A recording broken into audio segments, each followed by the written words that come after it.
De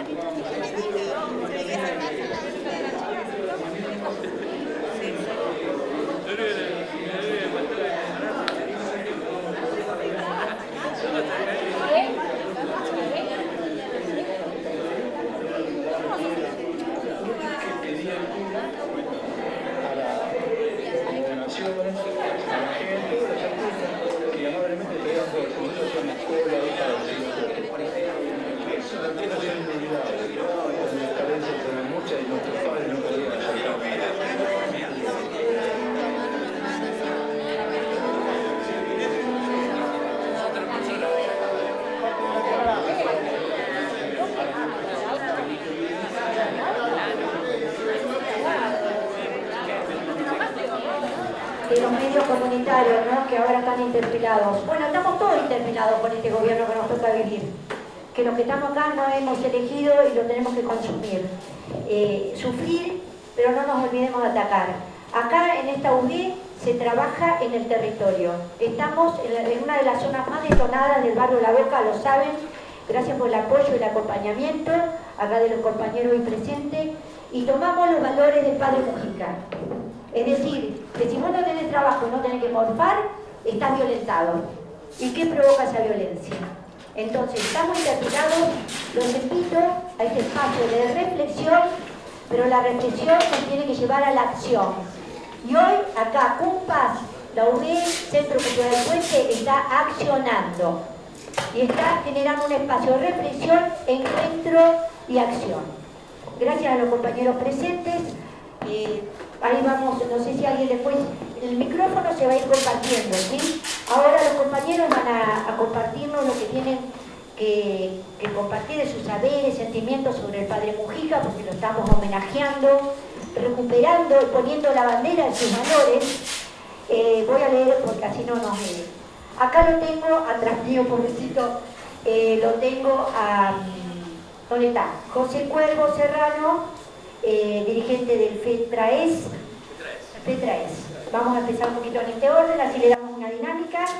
Luego a su lado está Nahuel Curra, dirigente del Frente Social Peronista. Bienvenidos, compañeros.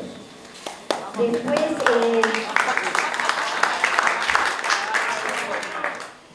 en el siguiente orden va a hablar Mercedes Piña, legislador de CUMPAS. De acá, compañeros, o bueno, cuando quieran. Y la tenemos acá, la compañera, que está muy feliz, a Maru Vieri, que compartimos con la compañerita. ¡Qué lindo! Esperando una mujer, vamos, una más.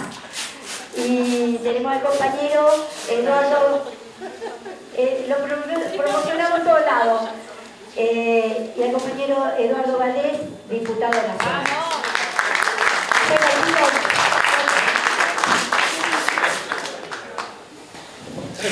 Bueno, ¿qué tal? ¿Cómo les va? Voy a arrancar yo, así les damos la bienvenida, como de parte de los compañeros y compañeras que están laburando acá en el barrio, aguantando los trapos, en este barrio que es tan complicado, porque siempre decimos, y todas aquellos que militan en el barrio La Boca, ven con claridad la diferencia que hay entre militar acá y militar en las villas. El tejido organizativo que se da en las villas es diferente al que ocurre en este barrio. No por los compañeros y las compañeras que nos militan, por supuesto, que hacen el mismo esfuerzo en todos lados. Lo que hay es un abandono absolutamente descarado por parte del Estado. La Boca parece el lugar predilecto para el ensañamiento por parte del Estado, de los Estados, pero fundamentalmente del Estado de la ciudad, que ve con angurria poder avanzar sobre este lugar tan hermoso para el turismo, para la gentrificación, ¿no?, para los grandes negocios.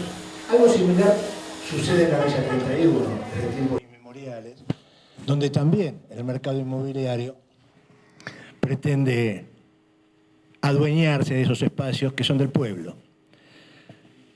Así que bueno, bienvenidas, bienvenidos a este encuentro, a esta charla, y contarles la alegría que tenemos, estén todos los que están aquí invitados, pero todos amigos, militantes, compañeros a los cuales reconocemos, pero además nos alegra que en esta mesa están participando referentes de organizaciones que están en el barrio.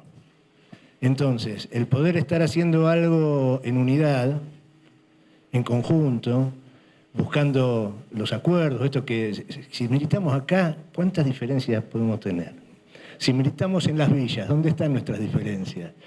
¿No? La unidad la tenemos en el pueblo. Entonces, nosotros somos bastante nuevos, bastante recién llegados como unidad básica a este barrio, ¿sí?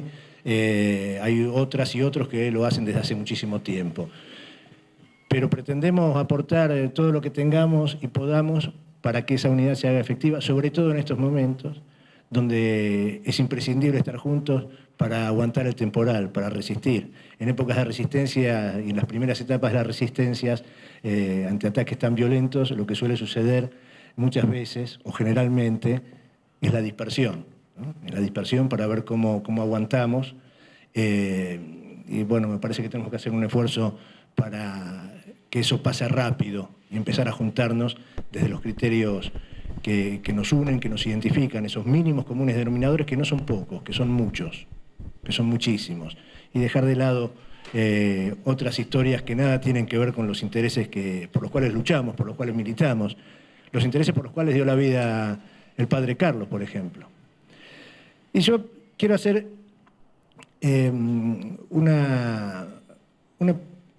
un planteo de lo que es Carlos, de dónde queremos reivindicarlos nosotros, al menos, o de dónde enmarcar la charla, porque, claro, con los 50 años, con el 50 aniversario de su asesinato, de su martirio, esta iglesia, que no es la misma iglesia de aquella época contra la que Carlos tuvo que enfrentarse, también, no solo contra las dictaduras y la injusticia, sino también contra esos sectores, esta iglesia es otra, pero también tiene sus bemoles, ¿no? Las organizaciones tienen unidades básicas en todo el mundo hace cuántos miles de años, ¿no?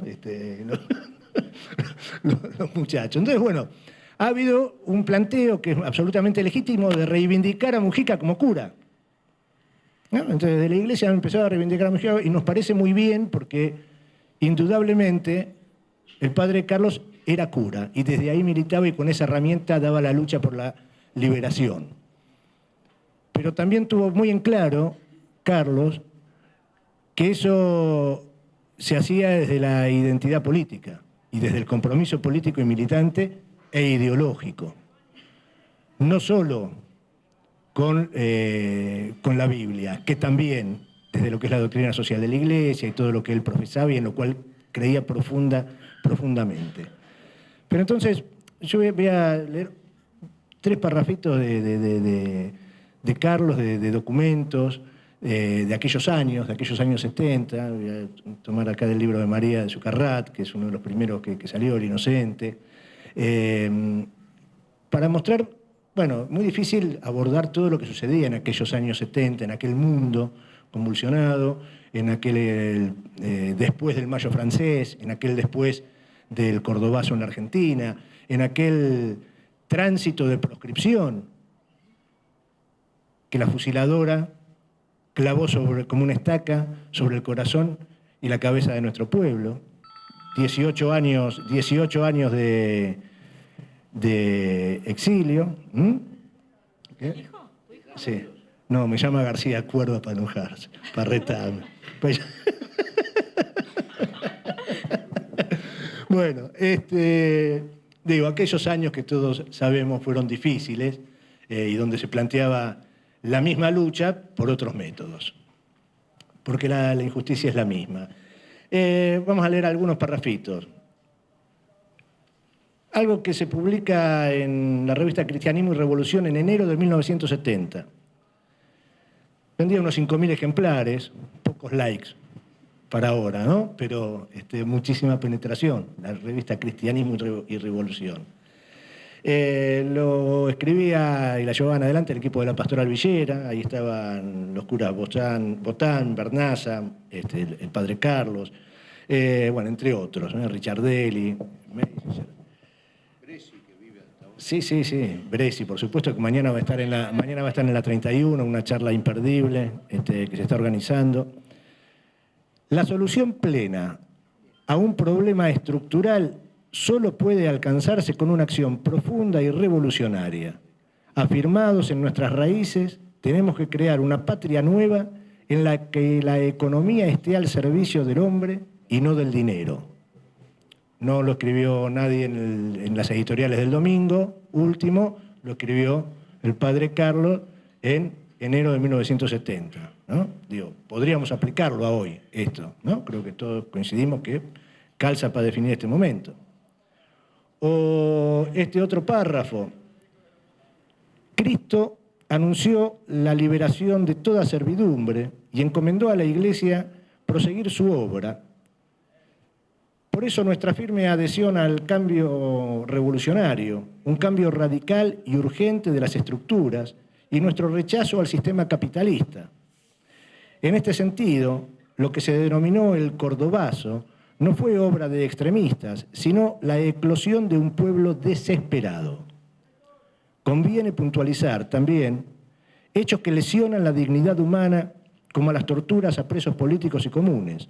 No olvidemos que asumir la causa de Cristo no es subversión. En cambio, crear condiciones de desesperación a un pueblo, eso sí es subversivo.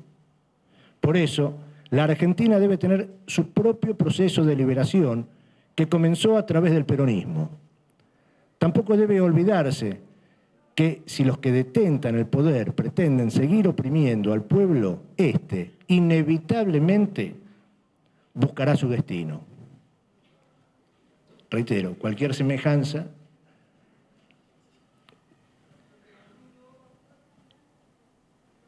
en la Argentina vivimos una grave situación de injusticia que podemos llamar violencia institucionalizada. La Iglesia no habla más de salvación, sino de liberación del hombre. Y por eso yo, como sacerdote, estoy hablando de política. El sacerdote que hoy no hable de política está en el limbo.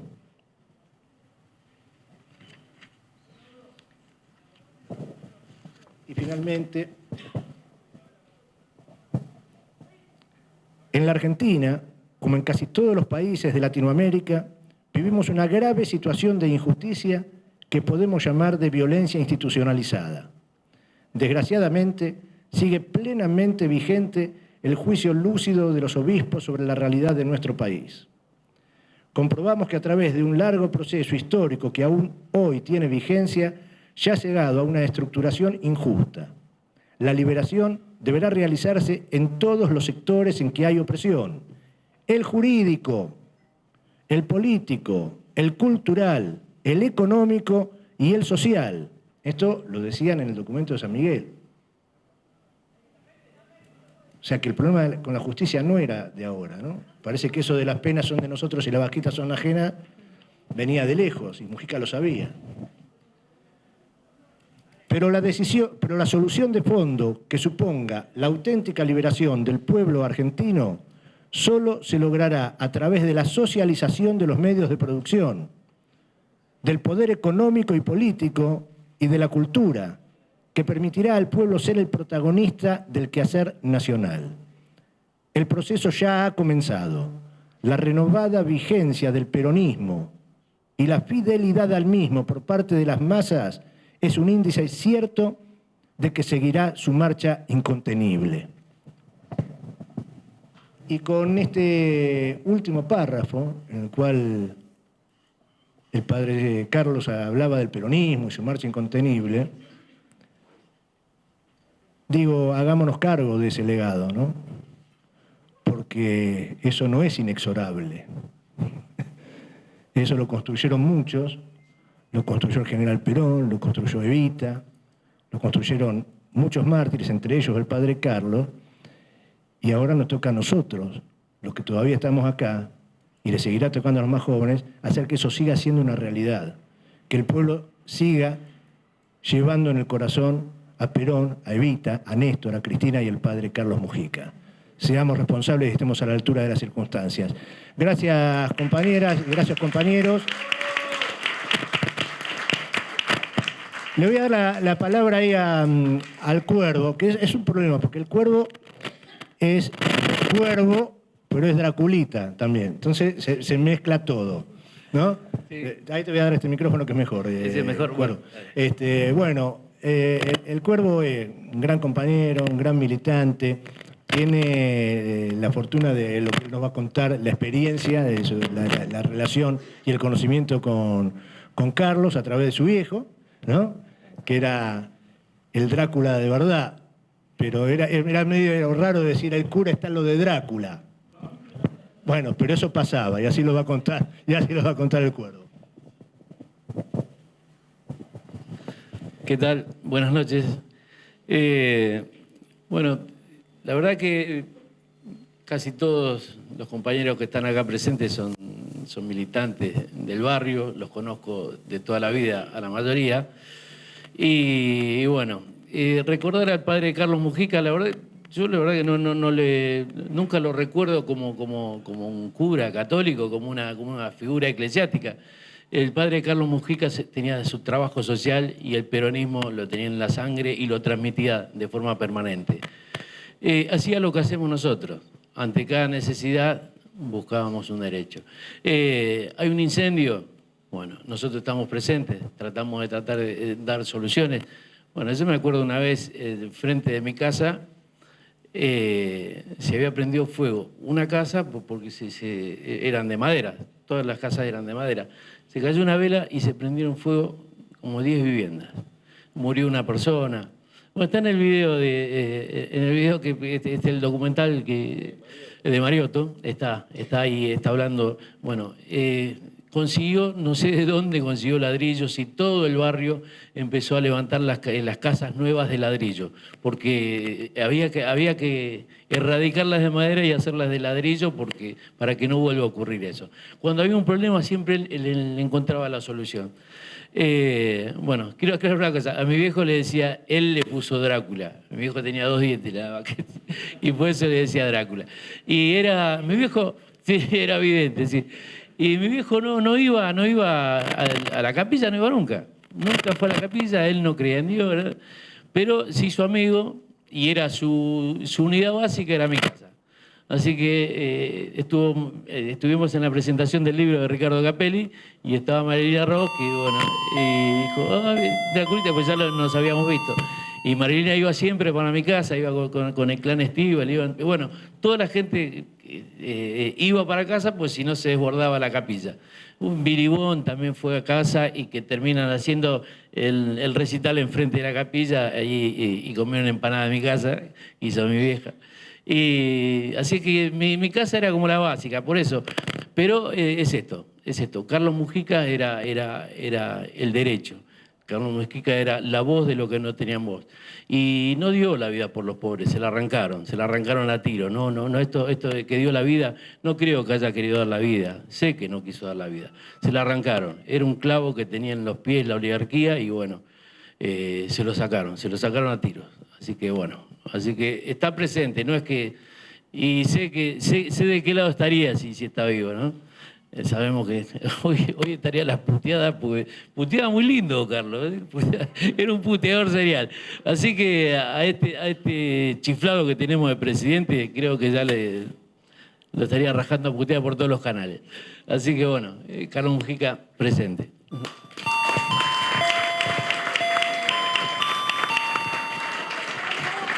Qué grande. Ahí lo estábamos viendo al Cuervo, caminando las calles, en una nota que le hicimos, ahí donde vivía, nos señalaba el lugar donde estaba la iglesia antigua, la escuela. La escuela, claro.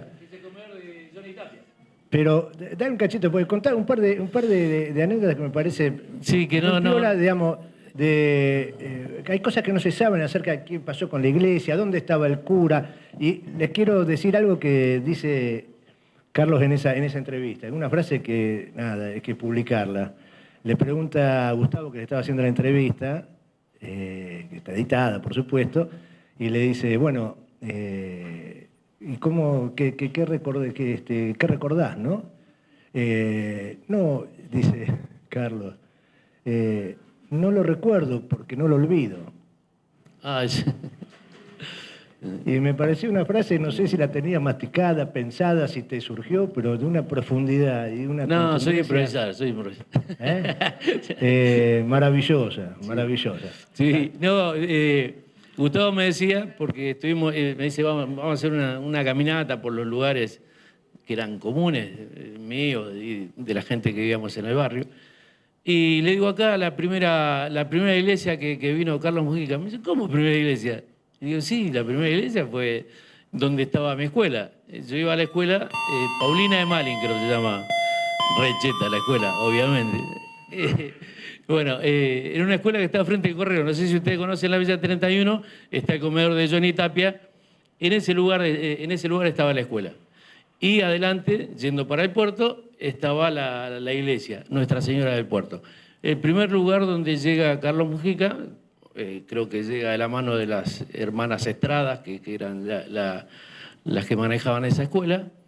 Y bueno, y mis hermanos mayores y la gente mayor que yo siempre destacaban esto, de que después de la misa comían unos tallarines que hacía Mujica que eran impresionantes. Y bueno, se hablaban de los tallarines de Mujica más que de las misas. Y según Ricardo Capelli, pues estuvimos charlando de este tema, me dice que lo mandan a Europa, a Carlos, y cuando está en Europa, las hermanas Estrada le dieron salida, le pusieron un cura nuevo. Es un cura castrense de apellido Triviño. Y bueno, y como él estaba ya arraigado a la villa y se había familiarizado mucho con los villeros, se quiso quedar. Entonces, con el hermano, creo que Alejandro, el hermano creo que es arquitecto, sí, y bueno, y le dice, che, dame una mano para hacer la capilla. Y todos los vecinos ayudaron a levantar la capilla, la Cristo Obrero. Así que su segunda iglesia y su lugar de descanso eterno, ahí, Cristo Obrero. Gracias, Cuervo. Lindas anécdotas para conocer al personaje. Bueno, y Nahuel, otro compañerazo, que también con su organización, que acá tiene mucho... ahí me dijo Maru, me dice cuando hablamos, me dice, ¿por qué no le decís a Nahuel que venga? Que tienen ahí mucho laburo en el barrio, es verdad, dijimos, por supuesto, y acá está Nahuel. A mí me pasa, a vos te habrá pasado Eduardo antes, pero que yo soy más chico que Eduardo como un hermano mayor para mí. Y poquito, así no, así lo siento, así lo quiero, se lo digo siempre. Y sí, y ahora, y a mí me pasa que lo empiezo a ver a muchos que lo veía muy chiquito, ¿viste? Y hoy ya son grandes. Lo que pasa es que vos empezaste muy chiquito. Bueno, y a Nahuel también, así que bienvenido, Nahuel, y dale, adelante. Bueno, muchas gracias por invitarme. Bueno, a todos acá, la agrupación Cumpas, Maru, por haberte acordado también. Bueno, pensé bastante en qué hablar de Mujica, si encararlo más en algo más biográfico o pensarlo más en el presente, ¿no? Y vamos a ser lo más breve posible, pero un poco y un poco.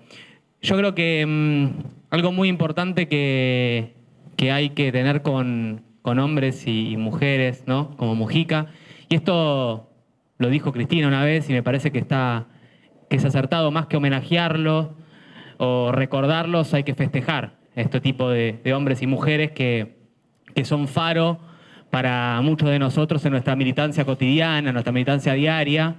Y me parece que creo que Carlos es para festejarlo, ¿no? Todo su obra y su ejemplo.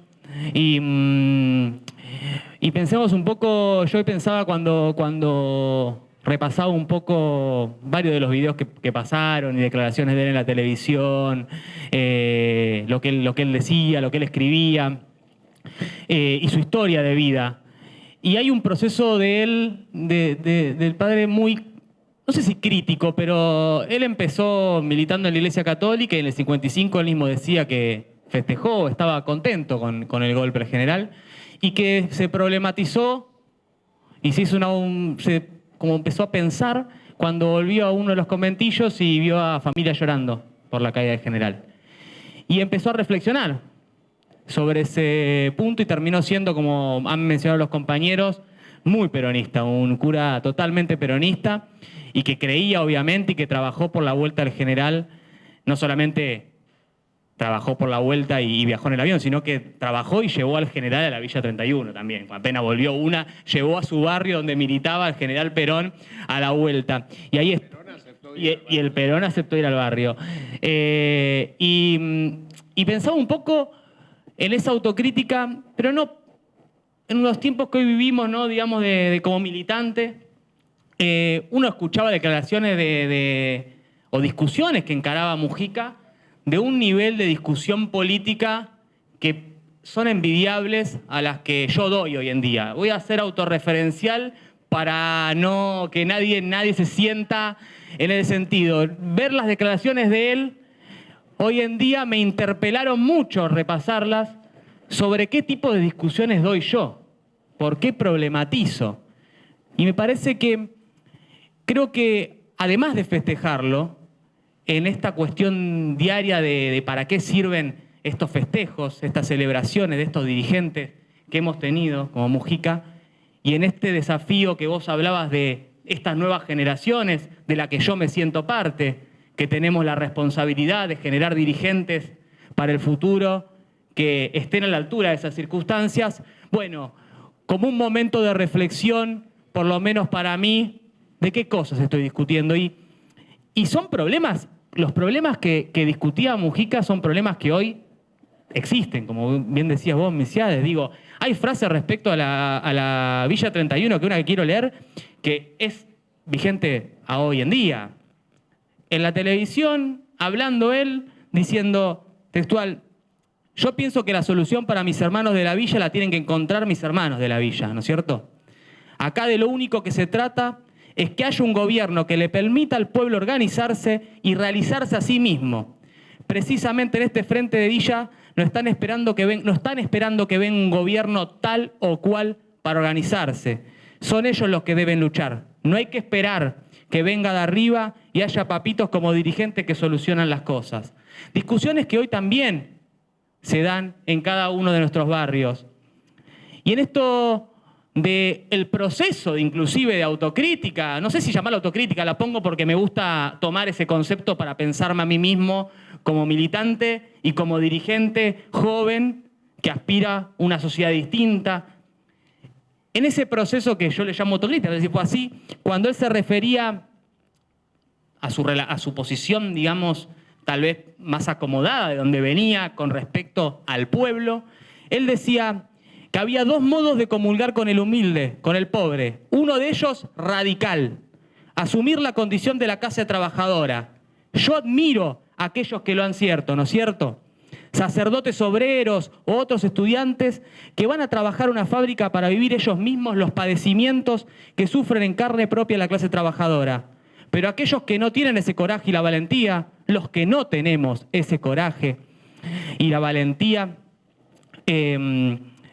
por el intento, los que no tenemos por lo menos, pero aquellos que no tienen ese coraje y la valentía, los que no tenemos ese coraje y la valentía, por lo menos tenemos que tener el intento por lo menos, tener el intento por un profundo amor a nuestro pueblo. Hay que asumir a nuestro pueblo con sus miserias y con grandezas, con sus pecados y sus virtudes, pero asumir su lucha. Y entonces, a medida que yo asumo esa lucha del pueblo, con el amor me voy haciendo pueblo con él. Él, en ese proceso que vivía, no solo era un gran, que lo veías en la televisión discutiendo esos grandes temas, esas grandes ideas, el concepto que se menciona en el video sobre el idealismo, también me parece muy importante. También estaba anclada la praxis territorial, la Villa 31, el día a día en la Villa 31. Y ahí no hablaba por ahí de estas cosas. Ahí hablaba de las cosas que vos comentabas, Cuervo, de solucionar cuando había un incendio, de charlar con un vecino y tomarse unos mates, de darse ese tiempo todos los días para estar charlando con uno. Y también ahí me pregunto, también me hago la autocrítica como militante, no solamente de las discusiones que estoy dando, sino tal vez si estoy lo suficiente en cada uno de los barrios. Traté de tomar esas cosas. La verdad que me sentí, por suerte, el padre es padre y me perdonaría, digamos. Entonces, la verdad que me daban ganas de pedir perdón. Hoy lo charlaba con unos compañeros y decía eso. Me da ganas de sentarme acá y ponerme así y pedir perdón, realmente. Pero bueno, fue lo que me disparó recordar todas estas cosas del padre y el desafío en que estamos hoy inmersos. Y no es para pegarnos latigazos, ni mucho menos, la verdad que todo en su medida y armoniosamente, ¿no? Pero sí me parece que es cuestionarnos estas cosas. Yo creo que pensarnos un poquito en lo que estamos haciendo, pensar para adelante, y cuando nos cuestionamos estas cosas, digo, obviamente sé las dificultades que vivimos, ¿no es cierto? Dificultades que vivimos vinculadas a la realidad, que hoy, nada, es una sociedad de las redes sociales, una sociedad de menos lectura y ver informes de Twitter, somos una generación del Instagram, y bueno, tal vez hay que cuestionarse esas cosas. No digo que no se haya que hacer, pero el ejemplo del padre Carlos, por lo menos, me hace ser autocrítico en ese camino y creo que es muy importante hacerlo. Y por otro aspecto me pareció muy importante es, en estos momentos a veces estamos bajoneados, abrumados por Milei presidente, parece que entran todas, que avanza con 4.000 cuestiones y estamos golpeados, con problemas, obviamente, no sé, de esperanza de futuro tal vez, problemas personales porque todos tenemos que morfar y está difícil parar la olla. Y también ahí, pensar la vida que tuvo el padre Carlos en ese contexto fue muy jodida, o sea, le sacaron la vida. Él dijo que no iba a estar dispuesto a usar un arma o matar a alguien, pero sí dar la vida por la causa.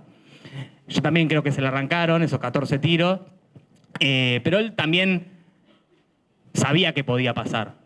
De hecho, uno de sus hermanos cuenta que tuvo muchas oportunidades para irse del país después de haber renunciado como asesor en la Secretaría de Desarrollo Social y porque no le respondían el ministerio las demandas que él pedía para la villa, y tuvo una bomba en la puerta de la casa de los padres, tuvo advertencias para poder irse, y si bien se la arrancaron, él decidió correr ese riesgo para darle respuesta a sus vecinos del barrio 31, digamos.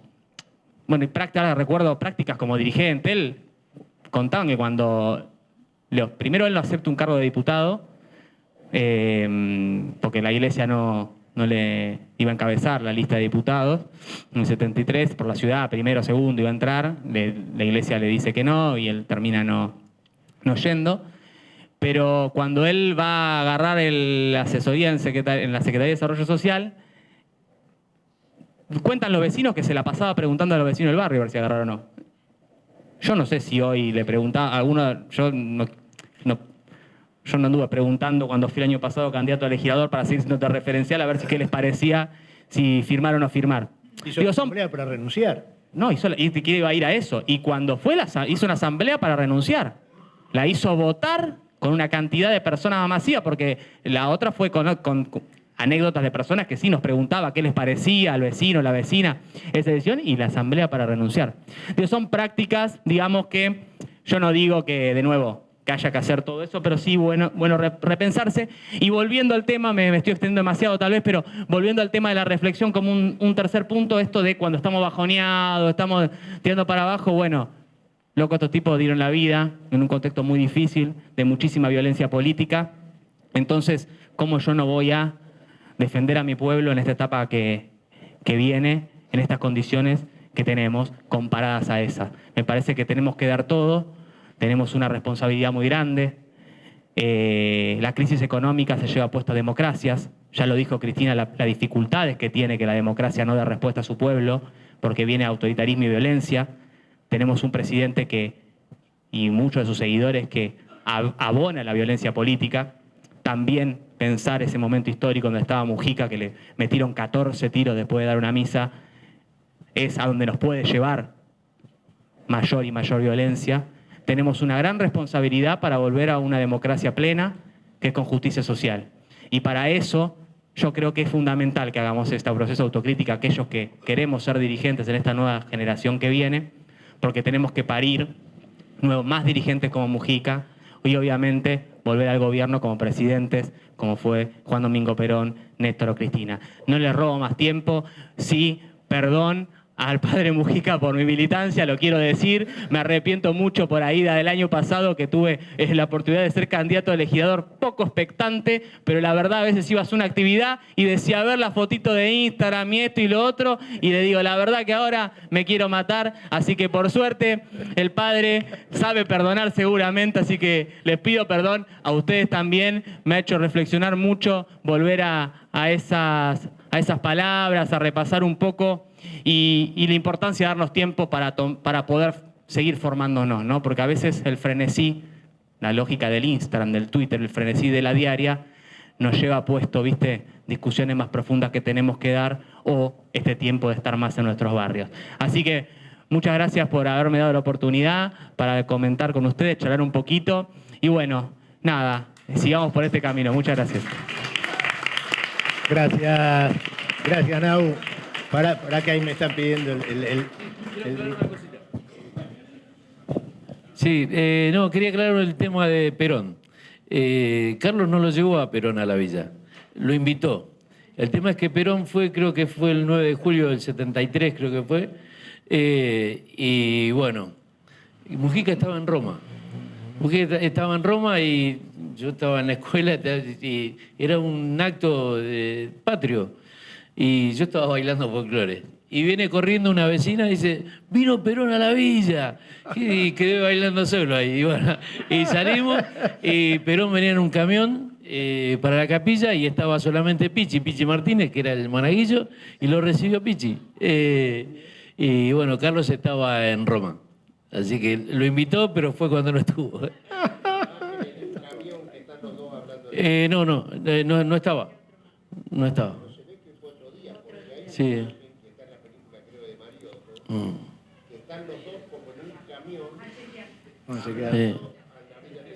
Sí, no, nosotros rodeamos el camión. Bueno, Ricardo también lo cuenta. Cuando él viene la primera vez que viene con Carlos en el avión, el primer regreso de Perón, el 72. No. Sí, pero...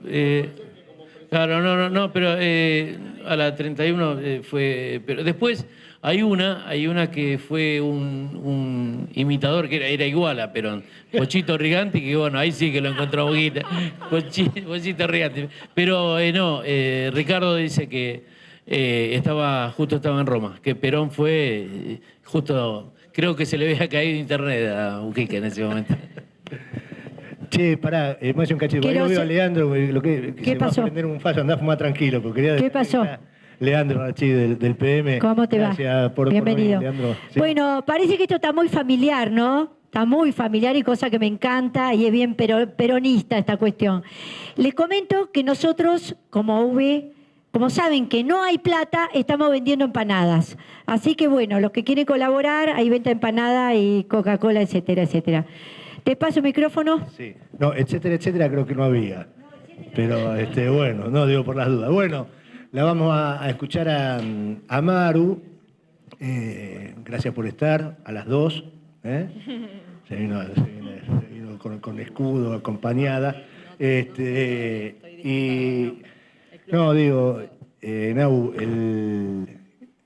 yo no sé si todos han leído Mujica, es como un viaje de ida, ¿no? Te vuela la cabeza. Hay muchos, pero como estamos hablando de Mujica, vale la pena acercarse. Por eso que te pasó, nos pasa. Y nos pasa aún a los que lo conocemos y cada vez que volvemos a él.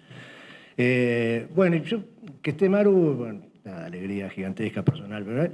Pero también da un poco cuenta de eso que señalaba Nahuel, porque el Hormiguero, organización de ustedes, empezó a hacer un laburo en ese barrio esencial, ¿no? Entraron por el tema de la educación y el crecimiento que han tenido es fantástico y eso es laburar, ¿no? Eso es estar en la necesidad, en el contacto permanente, desde ahí fortalecerse, legitimarse. Así que ha sido el aporte que hizo el espacio de ustedes ahí en la villa, sigue siéndolo, porque aparte ha ido creciendo, pero fue muy importante. Ese espacio como otros que apostaron a eso, cuando muchos ni la veíamos. que podía hacer por el armado de la educación popular. Y la herramienta de la educación popular es clave. Así que un reconocimiento a ese laburo de la militancia. Vamos a escucharla a Maru, que ha transitado largo el barro de la 31, porque no siempre estuvo pavimentada. Ahora está un poquito pavimentada. Ahora tenemos pavimento, un poquito. Que no es lo mismo que tenerlo embarrado. Hay que ser justo. Bueno, gracias. Milsi, para mí es muy lindo poder estar acá en las vísperas de estos 50 años. Gracias por la convocatoria. Nobleza obliga también. Los compañeros lo veo Gustavo allá y Milciades. La verdad que el trabajo de Urbana TV para la 31 y para toda la ciudad, hace unos años también, es sumamente importante que haya medios comunitarios como Urbana que puedan dar cuenta de las problemáticas de los barrios. Es fundamental y la verdad que muchos vecinos y vecinas de la 31 se enteraron que podían estudiar en su barrio para ser docentes porque lo vieron en Urbana TV. Y creo que ese es el laburo y la apuesta de las organizaciones políticas del territorio. Y gracias por estar acá, por dejarme compartir con estos enormes compañeros. Veo mucha gente conocida, muy espectacular que tiene este barrio de La Boca. Lo veo a Tommy, veo a Sabri, veo a nuestro querido comunero, a Cristian, bueno, Pau, Majo, mis compañeras, Edu, compañero de la 31 que vino a acompañarme también, Leandro y muchos compañeros y compañeras, Gustavo y Maggi, muchas gracias también por dejarme estar acá. La verdad es que mucho de lo que dijo Nahuel va en la clave de lo que pensaba decir. Yo creo que hay dos cosas hoy para ser sintética y tratar de hacer un aporte que podemos recordar y quizás con nuestras acciones tratar de responsabilizarnos para llevarlo a la práctica del gran padre Carlos Mujica. Por un lado, lo resumiría como entrega, ¿no? La entrega. Yo creo que es una idea que lo define, que lo definió. El otro día, en la presentación del libro de Ricardo Capelli, para quienes no saben, Ricardo vivió el último minuto de la vida al lado del padre Carlos Mujica. Le pegaron 4 tiros en el momento en el que, saliendo de la parroquia San Francisco Solano, fueron a matarlo a Mujica, fueron a buscarlo a él. Habían ido a la 31 con anterioridad y fueron y lo mataron. Y en el último segundo de su vida, las palabras de Carlos fueron: primero ocúpense de Ricardo, ¿no? Y esos hechos son, creo, los que lo definen, que, digo, en línea con lo que decía Nahuel, cómo entendió también el vínculo con el cristianismo desde el humanismo, ¿no? Él decía algo muy claro, que es que el que se entrega por el hermano, el que da la vida por el hermano, es cristiano.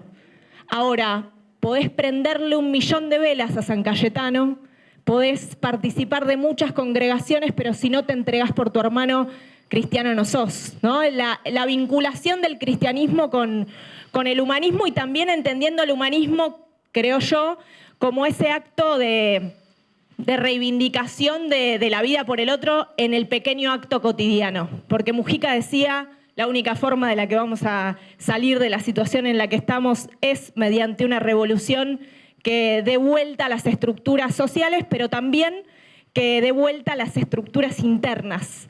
Y hacía mucho énfasis en esto, ¿no? En que, bueno, los grandes actos heroicos tenían que estar acompañados de pequeños actos cotidianos todos los días. Y no solo lo decía, sino que lo hacía. Y me parece que hay algo en la síntesis entre esos gigantes conceptos tan claros, con una simpleza y una profundidad tan poco común que tenía Mujica. Milsi decía violencia institucionalizada, esa definición que nos dio él respecto de qué era la violencia institucional, cuando era por parte del Estado que no resolvía y no daba respuestas a quienes lo necesitaban. O el otro día el compañero del APDH nos decía: hay que ascender al pueblo, ¿no? Como una de las ideas de Mujica de, bueno, no hay que bajar a ningún lado, sino que hay que ascender al pueblo. Esas ideas, la capacidad de conceptualmente ponerle tanta simpleza y profundidad a las ideas y después poder ocuparse de resolver los problemas concretos y cotidianos de la vida de la gente, ¿no? De la sociedad, de la comunidad, del pueblo en el que se insertaba. Y acá hago un breve paréntesis, pero porque estamos en una semana también en la que estamos recordando a Eva Perón. De hecho, mañana hay una actividad en el barrio muy importante reconociéndola, ya que el 7 de mayo fue el aniversario de su natalicio. Y a mí me parece que hay mucho en común entre Eva y el padre Mujica, sobre todo en cómo pensaban el vínculo con su pueblo y con su tarea en términos de organización de su comunidad, porque Evita logró que nuestro país, además de tener el voto femenino, tuviera la experiencia histórica inédita en el mundo, que el voto estuvo acompañado de la organización de las mujeres, que el voto estuvo acompañado de miles de unidades básicas de la rama femenina del Partido Peronista en todo el país. Y Evita decía algo que fue muy importante en esa época, que me parece que también tiene que ver con las tareas que tenemos de pensar cómo hacer para incorporar a la política a aquellos que hoy se sienten ajenos a la política, ¿no? Porque Evita decía, bueno, la forma de que las mujeres se incorporen a la política en ese momento fue que las unidades básicas sean una extensión de los hogares, porque las mujeres estaban en sus hogares, y que sintieran que se incorporaran haciendo algo verdaderamente importante. ¿Y qué era eso verdaderamente importante? Conseguirle remedios a un vecino, poder resolver alguna cuestión chiquita que por ahí muchas veces estaba vinculada a la tarea doméstica de la mujer, pero el objetivo era que pudiera dar ese paso hacia afuera y que se genere organización. Bueno, yo creo que con el movimiento villero peronista Mujica lo pensaba igual.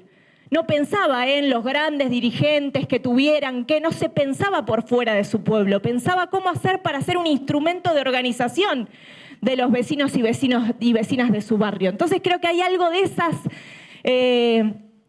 esas referencias y de cómo pensaron la participación política de por quienes daban la vida, que es significativo, digamos. Eso, y también el hecho de que nos pongamos a pensar qué es lo importante en la política, ¿no? ¿Qué es lo que se pondera? ¿Qué se reivindica? ¿Cuáles son los espacios que tenemos que ocupar? ¿Cuáles son las tareas que nos tenemos que dar? Que creo que es un poco lo que decía Nahuel, y que sin duda cuando recordamos al padre Mujica nos interpela en ese sentido, ¿no? Creo que es muy difícil pensarnos fuera de nuestro contexto histórico también, digo, para ser un poco benevolentes con nosotros, digo, no podemos pensarnos, es muy difícil pensarnos cuando vemos a esa generación, a toda esa generación, a los 30.000, a los que sobrevivieron, digo, les debe pasar con los viejos conocidos de aquella época que se quieren morir con las discusiones que estamos teniendo en esta etapa, de verdad, ¿no? Porque bueno, en el medio pasó la dictadura. Y en el medio pasó que se llevaron, como bien indican, a los mejores, les arrebataron la vida a una generación. Y eso sin duda tiene un trasfondo que se vive en cómo hoy nos vinculamos con la política, en cómo hoy hacemos política, en cómo opera la individualidad y el individualismo al interior también de nuestros espacios políticos, de cómo el neoliberalismo uno no cierra una puerta y queda del lado de afuera. Exacto, y está dentro nuestro. El padre Mujica decía, tenemos que sacar, citando a los jóvenes estudiantes del Mayo francés, hay que matar al policía que tenemos adentro, ¿no? Y efectivamente, bueno, algo de eso sucede también a la hora de discutir política. Hay que sacar al pequeño enano maldito que tenemos dentro de nosotros, y algo de eso... Pobre, le dicen enano, pero no era por... no era por vos, Nahuel. Y algo de eso me parece que opera cuando recordamos al padre Mujica. Y para cerrar, me parece que hay algo más que traer, que es que, sobre todo para quienes militamos en la ciudad, en este barrio, en estos barrios, que es cómo logró Mujica poner el eje de la vivienda como una de las principales injusticias del mundo. Y ahí voy a yo también leer un parrafito que me parece que lo leí y dije, son las discusiones que tenemos hoy. ¿Qué pasa, Eduardo? No, me estoy peleando con Cañaveral. No se peleen, muchacho. es justamente lo que acabo de decir.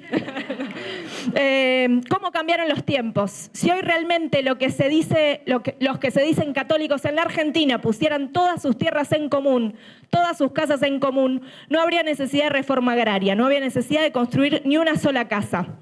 Los casi 3 millones de personas que viven en villas miseria en la Argentina o en conventillos infames y en cuevas, como resumo, podrían vivir confortablemente bajo techo sin que se construya una sola casa más en el país. Onganía reconoció que solo en Buenos Aires había 70.000 departamentos vacíos. Hoy hay 110.000 departamentos vacíos en Capital Federal.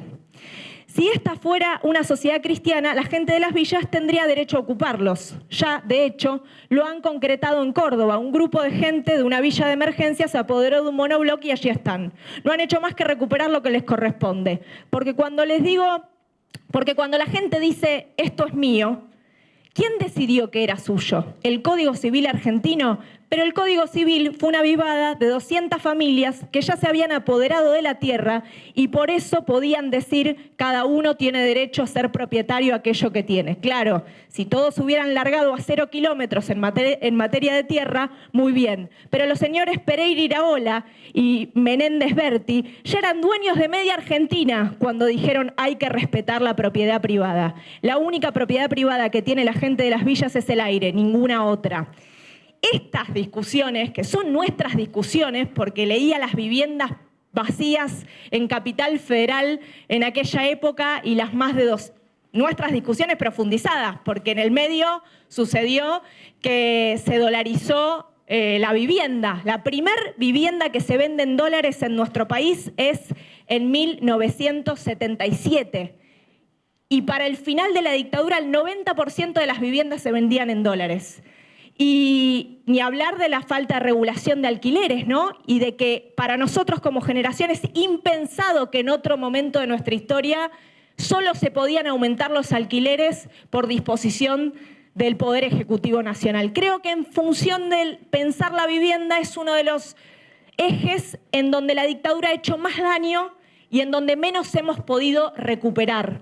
Sobre todo en esta ciudad, ¿no? En la que sabemos bien cómo se pone en juego los privilegios de unos pocos en función de lo que les falta a las grandes mayorías.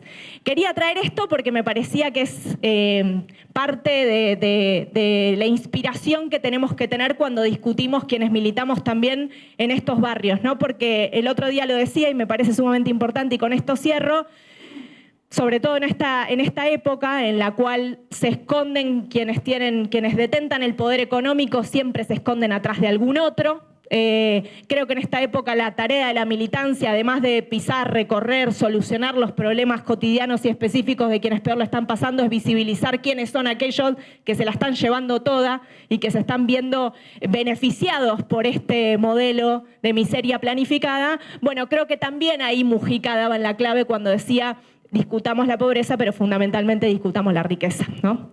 Eso, muchas gracias.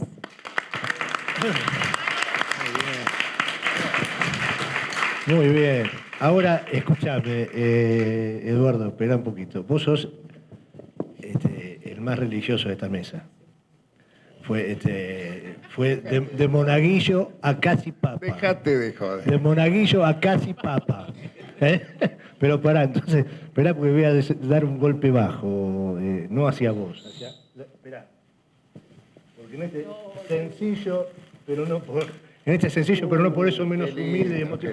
No es para ella, no es para vos. Vos sos muy pinche en el corazón, pero le voy a regalar a Maru. ¿Me lo vas a regalar? Por supuesto.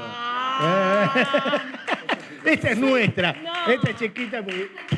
Pero qué bárbaro. Somos los dos pincharratas y Eduardo también, un poquito pincharrata. Bueno, mi padre era hincha de Estudiantes y Milciades sabe de mi amor por el próximo te voy a regalar un día, es más, un día voy a contar. Milciades, acá hay una peña de Estudiantes de La Plata, algo así, acá en Buenos Aires. La filial.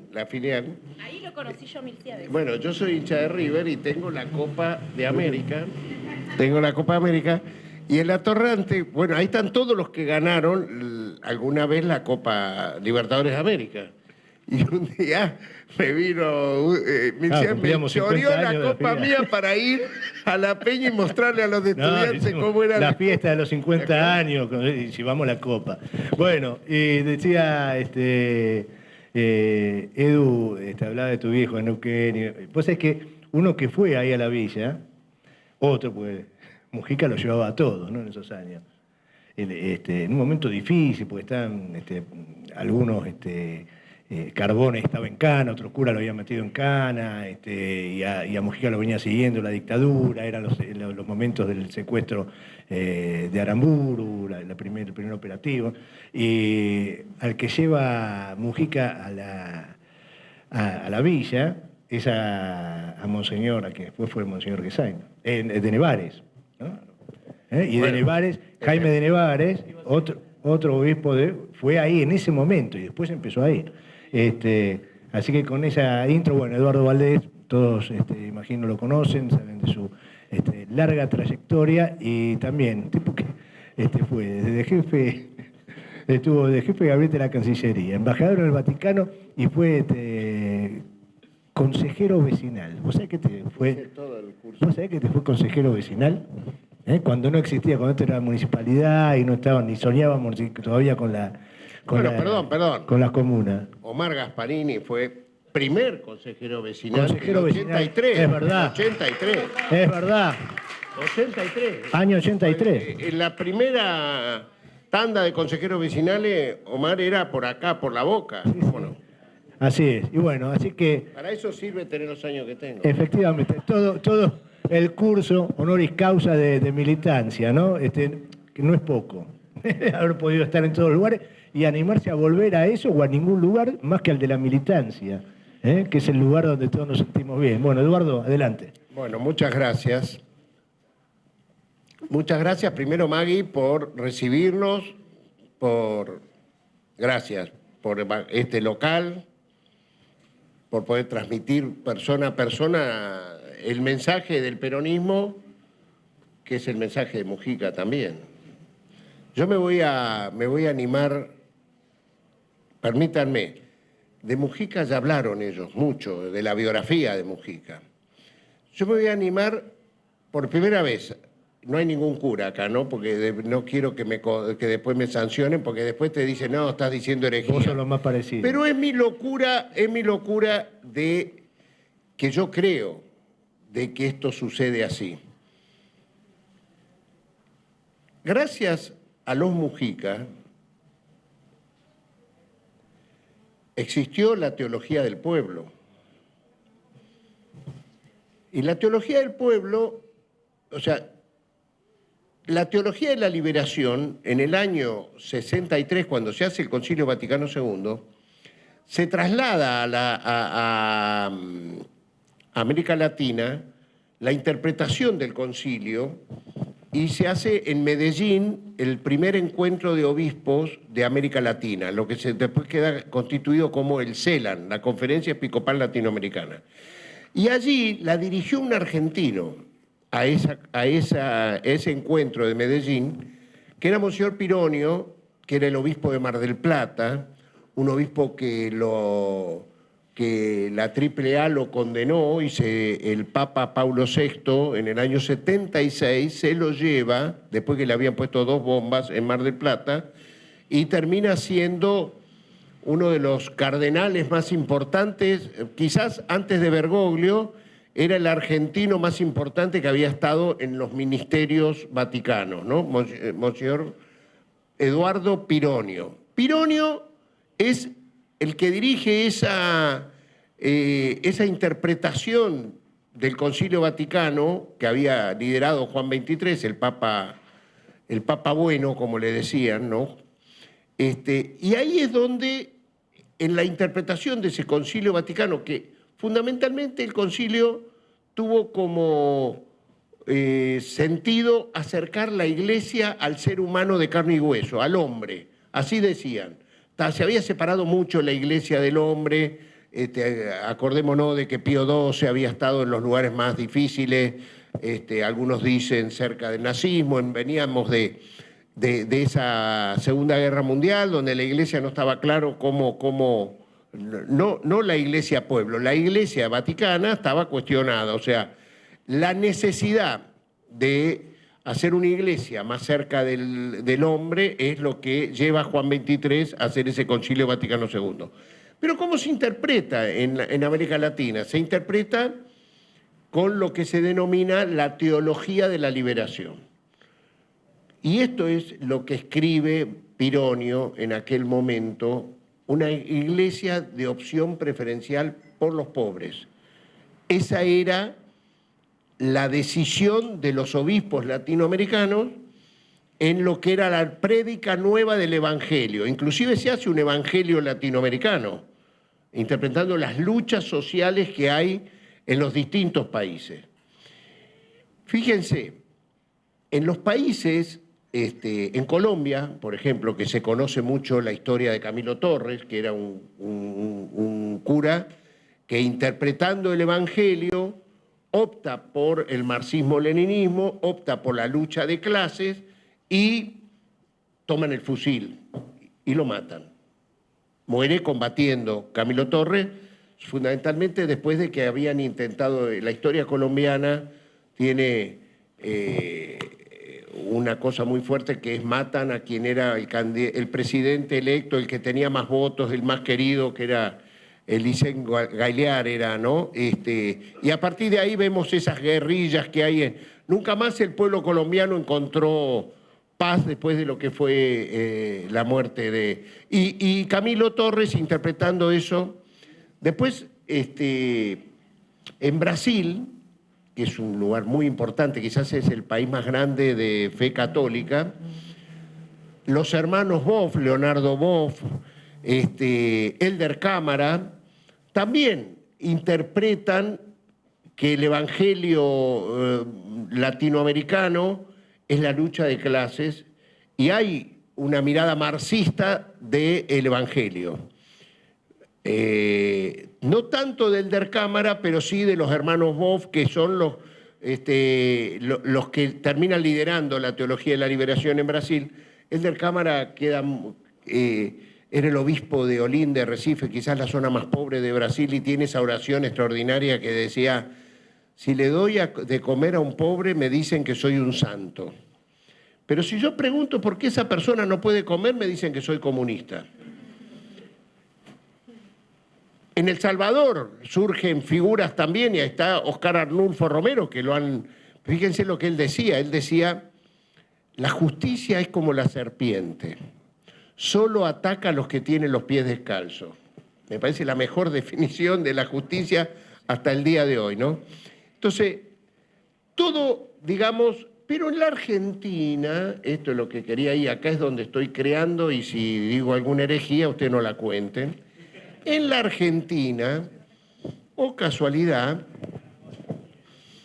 la teología de la liberación se funde con el pueblo peronista. O sea, acá fracasa la idea de la lucha de clases y del marxismo porque existían los Mujica, porque existían estos curas que predicaban y que se habían encontrado quizás primeramente con el peronismo como forma de acercar su mensaje evangélico, ¿no?, al hombre, porque por eso es que terminan confluyendo. El peronismo preexistía al Concilio Vaticano II, y en esa construcción es donde en la Argentina el movimiento sacerdote del tercer mundo, nadie puede decir que no tenga una identidad política. ¿Y por qué? Porque el pueblo era peronista, antes de que viniera el Concilio Vaticano II. Ahí podés encontrar la fusión de por qué Mujica, que se frustra en su gorilismo y termina encontrándose con su pueblo, porque era como diría Bergoglio, era con olor a oveja. El tipo era un pastor con olor a oveja. Y cuando sos pastor con olor a oveja, te encontrás con el peronismo, te encontrás con la justicia social, te encontrás con erradicar las estructuras sociales injustas que existen en tu ciudad, en tu pueblo, en tu barrio, ¿no?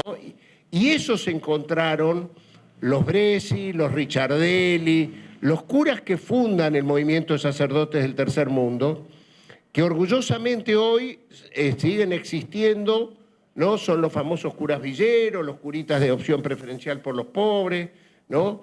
Que los vemos orgullosamente nosotros en los barrios populares. Eso es mucho, muchachos, nosotros tenemos muchas críticas, nos dicen, por esta ciudad, pero eso es uno de los orgullos de esta ciudad de Buenos Aires. Los curitas villeros, los curitas de opción por siempre, nacieron acá. Y esto dio, y la verdad que dentro de la... Yo el otro día lo decía en la Feria del Libro con Ricardo Capelli, que compartimos ahí con Maru, que los curas del movimiento sacerdote del Tercer Mundo eran curas orilleros, curas marginales, no eran los curas, o sea, existía Aramburu, que era el cardenal primado, era un garca de aquellos, ¿no? Pero toleraba a Mujica, porque Mujica se ordena, creo que es con Cayano, era Monseñor Cayano, cuando él se ordena pero después yo leí algo, mirando el video de Mariotto hace poco, creo que él fue secretario, cuando se ordena de cura, el tipo era secretario privado del cardenal primado de la ciudad, que creo que era Aramburu, ya no era Cayano, porque él se ordena ahí por el 62, 63, ¿no? Pero a su vez se hizo nombrar líder espiritual de Racing, el tipo no lo eligió nadie, pero él se inventó eso, ¿no? Él había egresado del Colegio Nacional de Buenos Aires y dijo que él quería ordenar, él quería dar religión y esto, aunque el colegio era laico y todo eso, pero le permitieron a él, y ahí es donde él empieza a trabajar con los jóvenes que se los llevaba de campamento a Tartagal, a reflexionar sobre las luchas que se estaban dando en el pueblo argentino. Ahí aparece Ramos, aparece Firmenich, aparece Fernando Valmedina, aparece Vicky D'Aleo, que la vimos ayer, y que ella lo cuenta mucho en el video, en el documental de Mariotto, que se los recomiendo, vale la pena.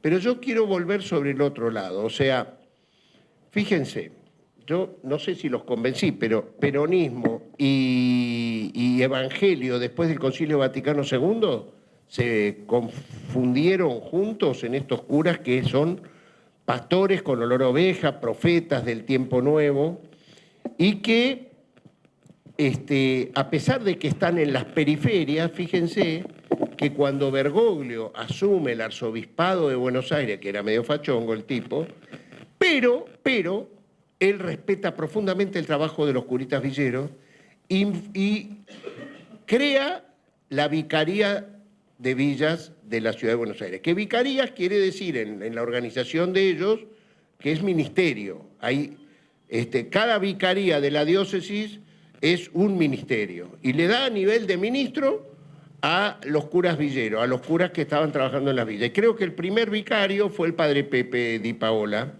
Después el padre Toto lo continúa cuando Pepe se va a Santiago del Estero.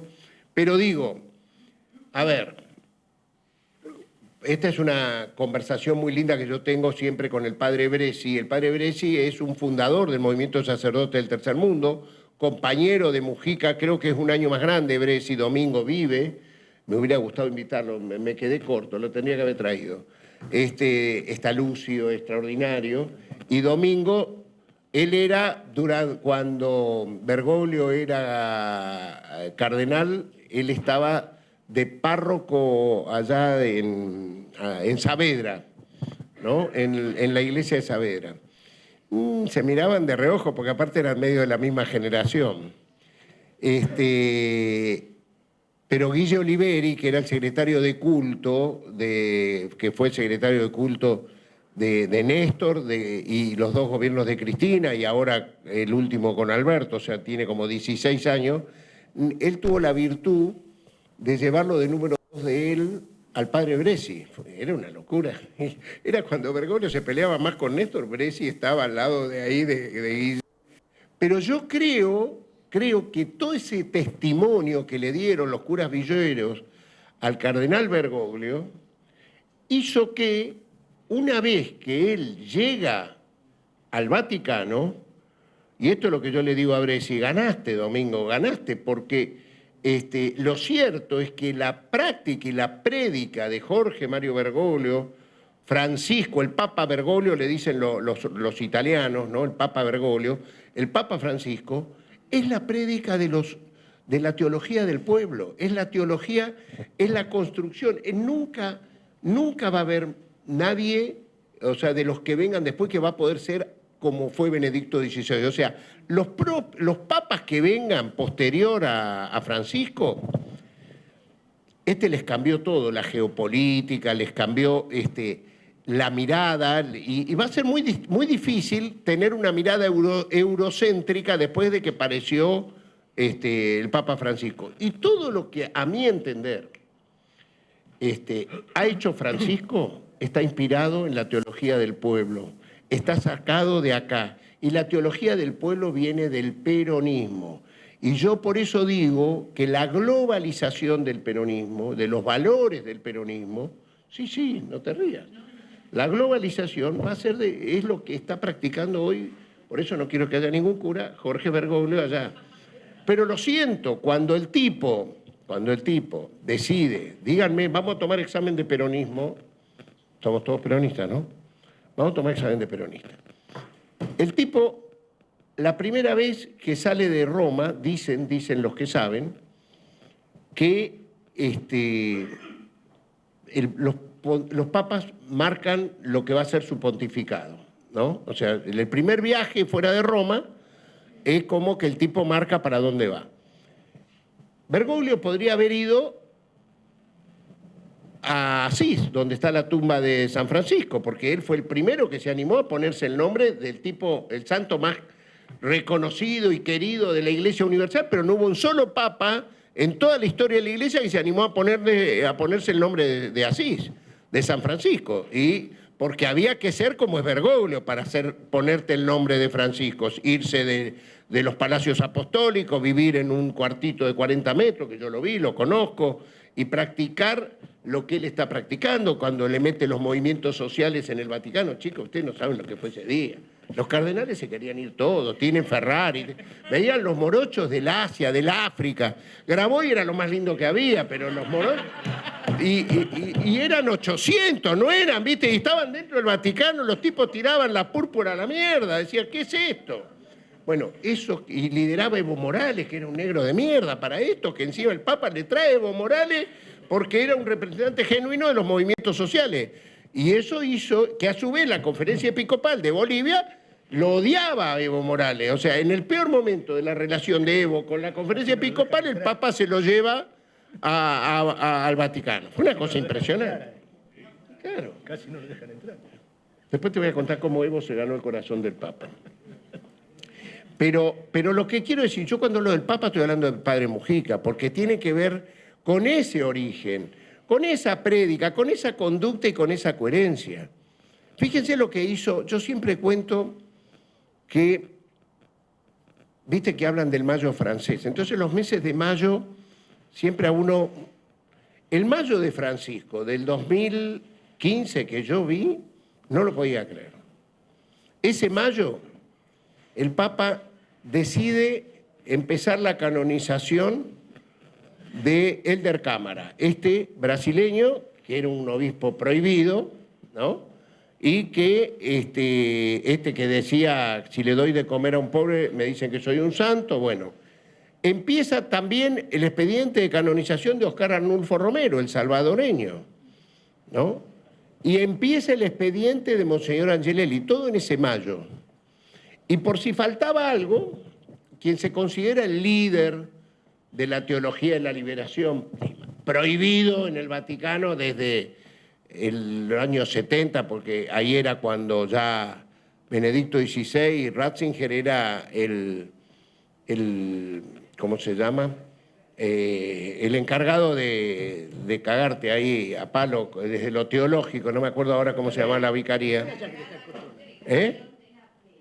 Y Ratzinger, ¿cómo? De la Fe, la Sagrada Congregación, muy bien. Era Cristina, ¿viste? Cristina Dabusti, Cristina compañera de mis 18 años, nos hicimos peronistas juntos. Y siempre estuvo en el mismo palo, siempre en el mismo palo. Chupacirio, esa sí que es Chupacirio. Sí. Bueno, gracias Cristina por estar, gracias. Pero quiero decir, ahora está, fíjense, era Ratzinger, que estaba a la derecha de Genghis Khan. ¿Quién está hoy con Bergoglio? Tucho Fernández. Ocupa el cargo que ocupaba Ratzinger, que es quizás el cargo más importante que hay después del Papa, ¿no? El que te dice que si sos... Bueno, el custodio de la fe, y ahí te hacen mierda. Pero lo cierto es que yo lo vi, apareció... Para quienes odian la teología de la liberación, el padre Gutiérrez, que es un peruano, que está visto como el padre de la teología de la liberación, él es marxista, ¿no? Estaba excomulgado o fuera de Roma hacía 40 años. El Papa lo invita especialmente. ¿Saben cómo estaban los curas? Los cardenales ese día, se les volaba... No podía creer, y lo hizo participar y hablar y ser en esa misa que hizo especial de todos estos reconocimientos, que el sermón lo diera Gutiérrez. Gutiérrez no podía creer, estaba excomulgado hacía tantos años, no excomulgado, no era la palabra, pero estaba, no le permitían ni siquiera dar misa, ¿no? Y lo lleva Francisco allá. Entonces, en ese mes de mayo también le aparece... termina de hacer el acuerdo entre Cuba y Estados Unidos. Una cosa increíble que en 6 meses él logró a pedido de Obama. No fue que el Papa le pidió a Obama si podía ayudarlo a resolver, abrir la embajada de Estados Unidos en La Habana y de Cuba en Washington. Y lo resolvió en 6 meses. Todo eso lo hizo en ese mes de mayo. Entonces yo decía, acá, más que el mayo francés, porque lo hace de verdad, o sea... Entonces, pero todo eso yo siempre pensé de dónde se nutre, de dónde salió, porque todos pensábamos que Bergoglio no era igual a lo que hoy vemos de Francisco, ¿sí o no? Bueno, pero esto es lo que yo le digo a los curitas del tercer mundo. Ganaron ustedes la batalla cultural, compañeros, la ganaron ustedes, porque la prédica del Papa Francisco es lo que ustedes lucharon siempre. Por eso digo, el que venga después de Bergoglio la va a tener difícil, porque todos los que estuvieron antes que él miraban el mundo desde Europa, y el Papa ha sido muy noble. Ha dicho, el primer día dijo, soy del fin del mundo, me vinieron a buscar de allá, y piensa la Iglesia o piensa el mundo desde el sur, siempre de los pobres. Fíjense que podemos putearlo por muchas cosas, pero nunca se equivocó cuando él tiene que tomar una decisión clara porque piensa siempre desde los pobres, siempre piensa desde el sur. Y esa es para mí, y esto es lo que estaba diciendo, el gran triunfo del padre Mujica, el gran triunfo de los movimientos de sacerdotes del tercer mundo en la Argentina, que llegaron a Roma, y nosotros, peronistas, llegamos con él. No conviene decir que el Papa es peronista, porque yo lo decía orgullosamente, pero me di cuenta cuando fui a Roma que en Roma le dicen Papa peronista para bajarle el precio, no para subirle el precio.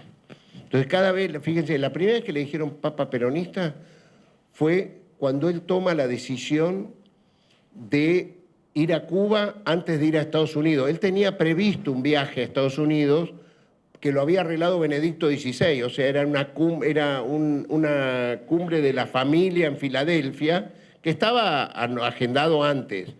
Entonces él tenía que ir sí o sí a Estados Unidos, pero ya le había pedido Obama que mediara entre Cuba y Estados Unidos, y él estaba trabajando fuertemente con Raúl Castro y le parecía que desbalanceaba mucho su mediación si él iba a Estados Unidos y no iba a Cuba. Y decidió ir a Cuba antes de ir a Estados Unidos. En el mismo viaje, ¿no?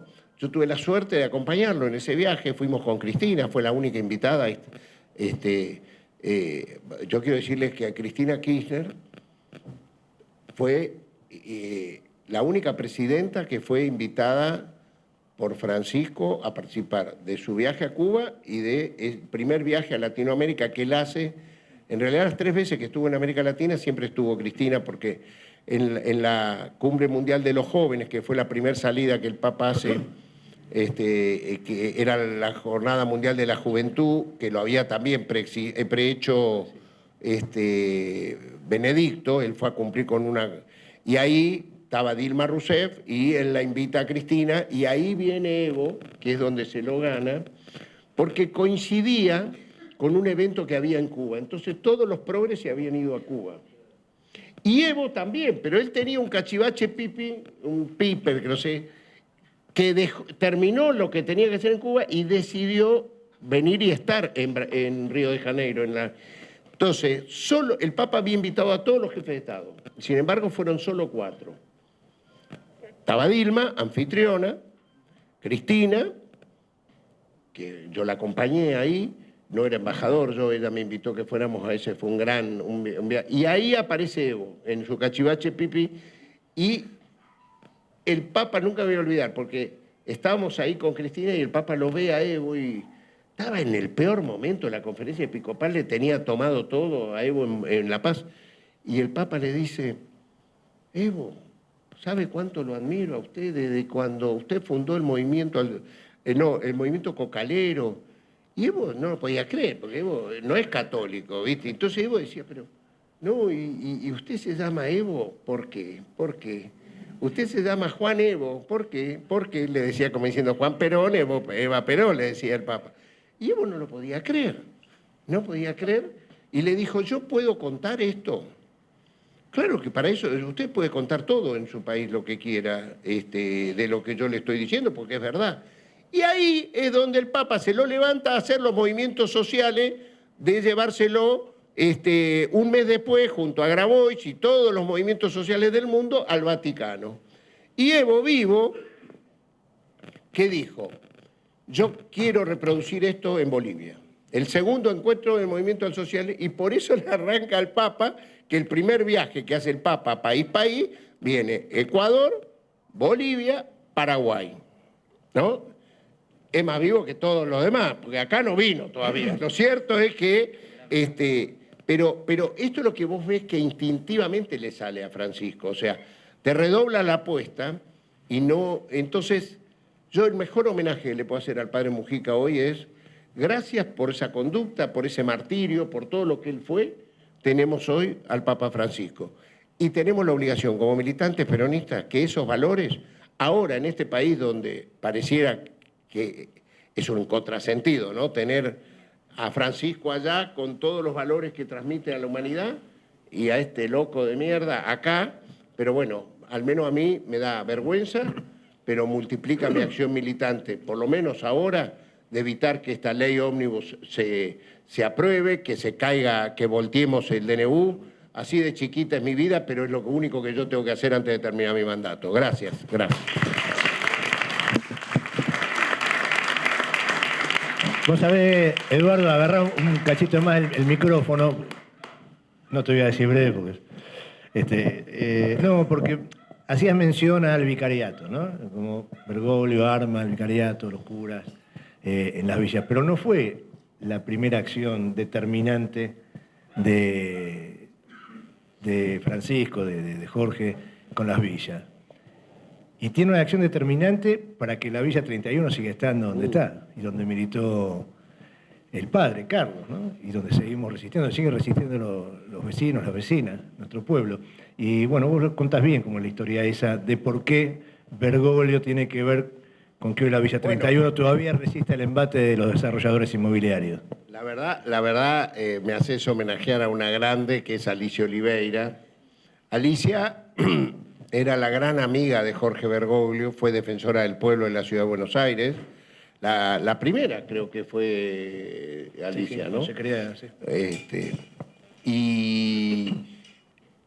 Pero a su vez Alicia había sido jueza de menores en el año 73. Era la más joven jueza, Lucila Larrandar, también. Estaba Servini, también María Servini en ese momento era una de las jóvenes juezas peronistas. Y bueno, Alicia la echaron el 24 de marzo del 76, el mismo día del golpe. Fue la primera jueza echada porque ella, como jueza de menores, había instrumentado un sistema. Cuando llegó al juzgado tenía cerca de 250 menores en reformatorio, se denominaba en ese momento, ¿te acordás, Omar? Esa es la palabra, ¿no? Reformatorio, que eran cárceles para menores. Y ella no estuvo de acuerdo, no quería, y le buscó hogares a todos. Armó un convenio con la CGT de Morón, por ejemplo, y los trabajadores que quisieran adoptar uno de estos chicos que estaban, bueno, y se vaciaron inmediatamente los institutos esos, y no tuvo un solo chico que cometió alguna falta después de que fueron. Fue algo extraordinario, pero esa experiencia le costó el odio de la Cámara Superior de ella, de todo el status quo. Florencio Varela era la voz de la minoridad de los reformatorios, todo ese momento. Vino los milicos, fue el secretario de menor, le dijo, esta es la enemiga. Y Alicia ahí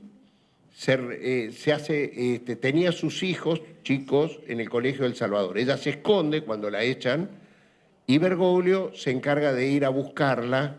Él era creo que el director del Colegio del Salvador, y todos los días la llevaba a encontrarse con sus hijos y después se escondía. La tenía escondida en una casa en Isla Garré, a Alicia. Y ahí construyeron una relación humana muy importante. Da cuenta que muchas veces Bergoglio le dio su pasaporte para sacar gente del país, que lo disfrazaban de Bergoglio y salían. Y entonces ella construyó una relación muy buena. En un momento dado, gobierno de Menem, lo que dice Milcíades, creo que era 97, por ahí, se crea un programa que se llamaba el Proyecto Retiro. El Proyecto Retiro venía a ser Puerto Madero 2. Era desde el Hotel Sheraton, ¿no?, hasta la calle Salguero y Libertador. Era el Puerto Madero de los hoteles 6 estrellas. Era fundamentalmente las cadenas hoteleras del mundo, ¿no?, Continente, todas estas que conocemos acá, venían a invertir en hoteles 6 estrellas. Y claro, ¿qué molestaba en ese desarrollo urbano? La Villa 31, porque iban a construir ahí, y entonces hubo todo un tema de querer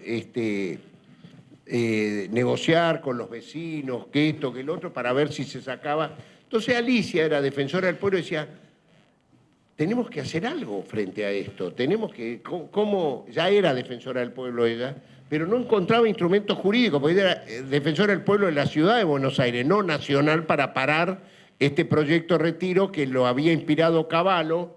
Ya había un tal Ordóñez, era el encargado de ejecutarlo. Y entonces yo la voy a ver a Alicia y le digo, Alicia, me dice, espera, mira, vamos a verlo a Bergoglio. Bergoglio acababa de asumir, año 97, de arzobispo de Buenos Aires. Yo no lo conocía, y ahí me lo presenta ella, me dice, no, este es quilombero como nosotros, quédate tranquila. Y va y le dice, mire, está pasando esto. Están queriendo, la villa les molesta y van a hacer todo ese desarrollo. Increíblemente, ahí es donde yo lo conocí.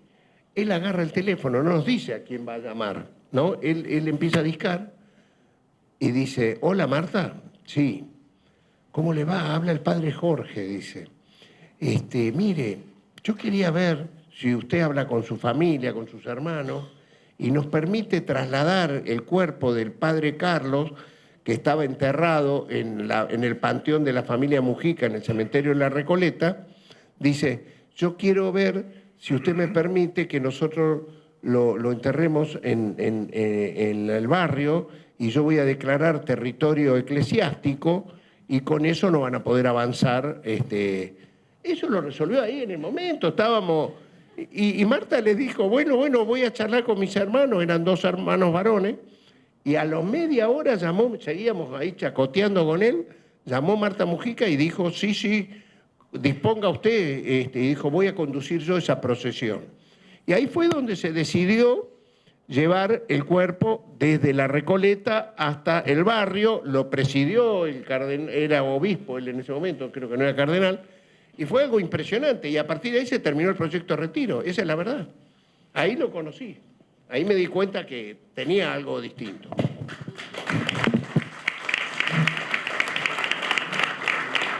Bueno, valía la pena la anécdota, ¿no? Porque ahí está el vínculo entre lo que es Francisco, el tipo que está más crítico al corazón, al meollo de este capitalismo financiero tan asesino, ¿no? Que está dando esa pelea colosal. Bueno, entre él y Mujica. Antes de cerrar... Sí. Prometí una cosa y no la conté. Bueno, dale. Yo dije que los papas en su primer viaje definen su pontificado, ¿no? Pero no les conté a dónde decidió viajar. Entonces, ahí es donde yo dije, viva Perón, carajo. Porque el tipo dice, no va así a ver a San Francisco, tampoco va a Milán, donde está el manto sagrado de Cristo. En Italia está lleno de lugares santos, digamos, ¿no?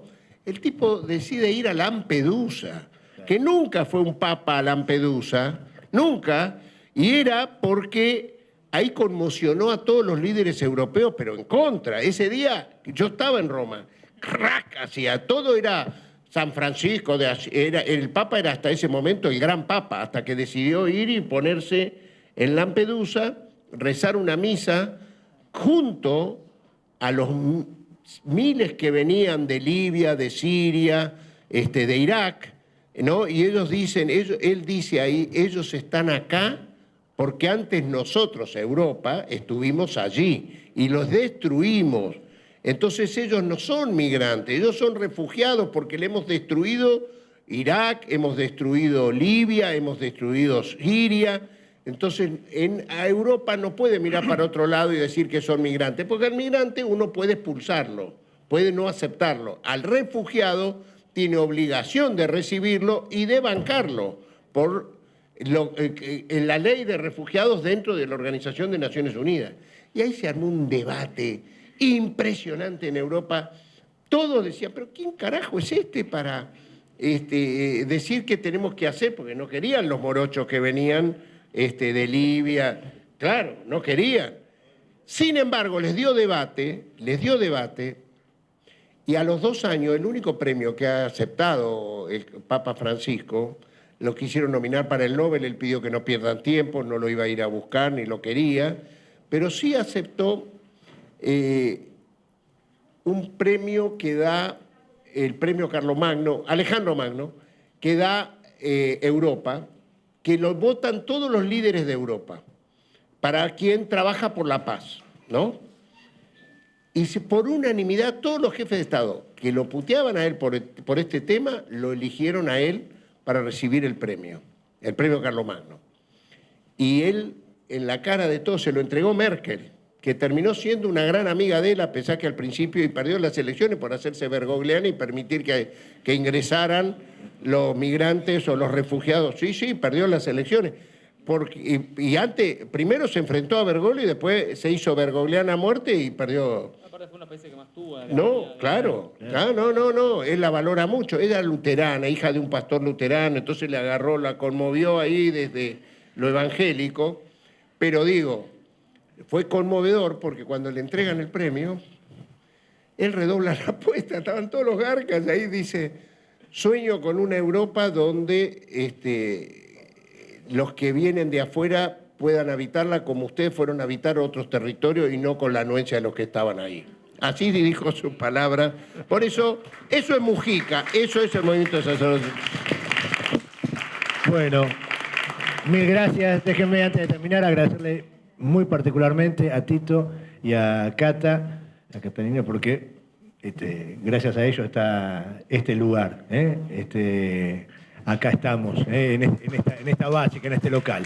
Así que vamos a dar los agradecimientos porque esto que plantean acá los compañeros, Eduardo, los compañeros, armar las redes, ¿no? Armar el encuentro, armar lo comunitario, que estamos interpelados en eso, en la cuestión de viva la meritocracia, el individualismo. Bueno, nosotros estamos... Hoy se hizo este encuentro gracias a un montón de personas. Vos me agradeciste a mí, pero hay un montón de personas. Y se trabaja en equipo, compañero Eduardo, usted lo sabe, en equipo. Entonces quiero agradecer a la Asociación Parque Lezama por prestarnos las sillas, al hormiguero, a los compañeros que difundieron, los que están acá, a los vecinos y las vecinas del barrio. Y CUMPA está integrado por otros compañeros, el Tano, Oscar, Pablo, Gustavo, un montón de compañeros que están y que no están. Que ponen el cuerpo y que también sacan plata del bolsillo para que esto funcione. Y además dejaron re lindo el espacio, está re lindo, es un espacio que lo venimos trabajando, estaba detonado con cloacas que saltaban, pero bueno, acá hubo compromiso y hubo una palabra que a veces no se me la menciona, la vamos a mencionar, que se llama amor. Cuando uno pone amor, pone compromiso, las cosas empiezan a moverse. Por eso, espacio cedido es espacio perdido.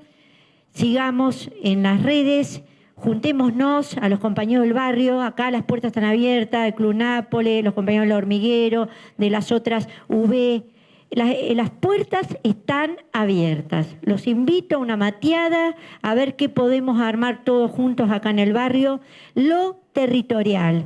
Rodolfo Kusch decía, venimos del barro, como Mujica decía, somos barro.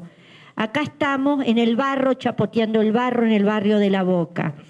Así que bueno, no sé si querés agregar algo más. Bueno, perdón que siga habiendo empanada, que la tenemos que vender, así que saquen una moneda. Saquen, dejen el cocodrilo. Bueno, gracias a Cuervo, a Nahuel, Edu, Maru y a todas y a todos ustedes. La pasamos bien, creo, un momento agradable. Y bueno, seguimos charlando en el mano a mano.